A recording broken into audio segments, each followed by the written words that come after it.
Hello viewers, welcome back to the next video on my second channel, or on the junk channel. And in this episode I want to do a repair on this VEX 4200. Maybe you saw the video on the main channel where I swapped the DSSI main hard drive from that VEX to over that VEX, and I found out, I think that the cable that goes from over here to here is broken, and now I will put this cable out of that machine, and I will check if there's any visible damage, or maybe I will measure it also a bit on the cable. So maybe this cable is repairable, but therefore I have to remove the whole cable. And after that, if this is the problem with that machine, I can still use the remaining parts here over there. Here are other parts. I still removed the hard drive and the front cover from the CPU, and I can use this cable, because I think this cable isn't broken. What I thought before, that the cable is broken.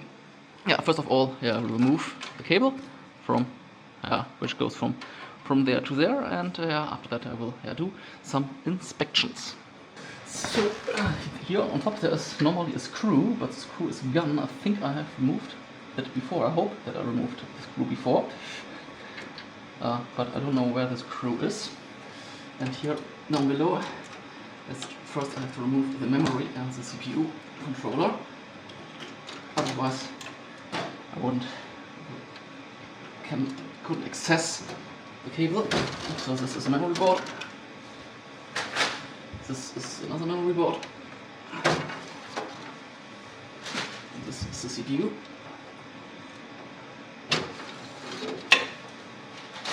And then the cable starts here, goes here, and then to the back, and then to here. But how the cable is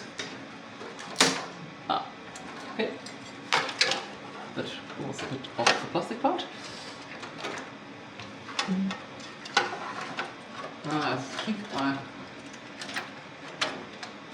know where the issue is located.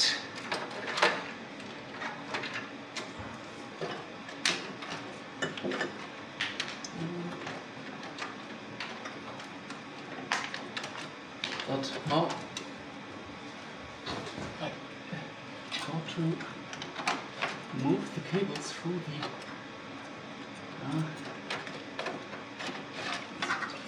the chassis, not the bits.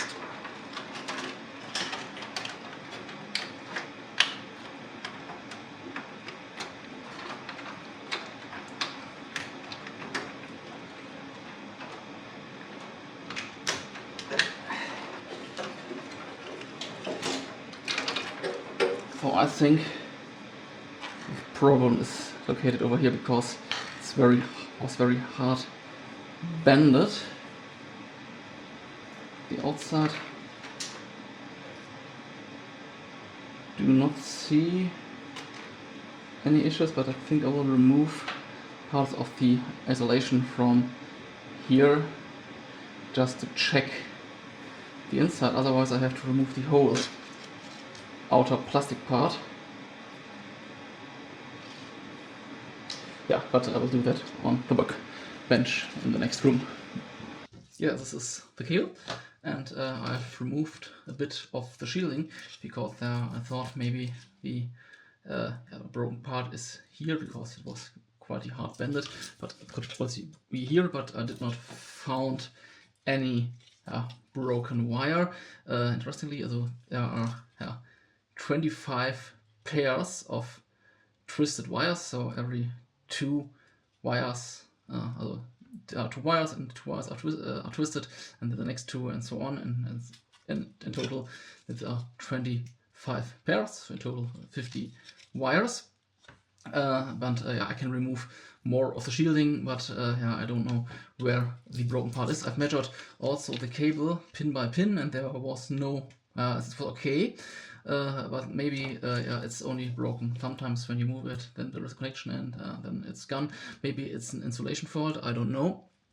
But I think this cable is broken, and also I've now I've broke it while removing part of plastic shielding. So therefore, yeah, I think it's not possible to repair it.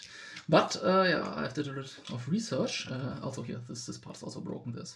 Here's big plastic missing, this thing is missing. But I did a bit of research, and it's possible to buy these parts. So this 3M connector here is available, is still available. This 3M connector not, because of the two noses, but you can buy one with one nose and then remove the nose. Then you have to mark where the pin 1 is, and then with precaution as you put the connector yeah, like this or like this into the other connector. But I think this is not an issue. Yeah, I think I will buy this part over here and this part over here, and also some kind of 50-pin data cable, and will make a new cable of like this. So they are a bit expensive, and also the cable is a bit expensive, but I found also a 3M cable which could be easy mounted with the connector. So I think it's not too hard to rebuild this cable. So there will be a second part of repairing that cable. In the meantime, I will use the bulkhead of the KFQSA DSSI controller in the DEX 4200 because yeah, I did not use it for other purposes at the moment, so I can use it.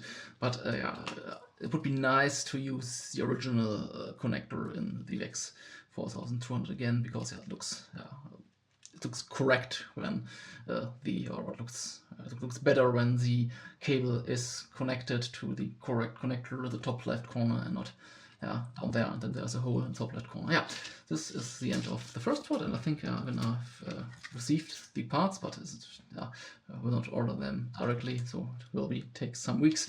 I will make a second part of that video where I build a new cable, and yeah, then I hope you found that interesting, and you can leave comments down below, and see you in the next episode.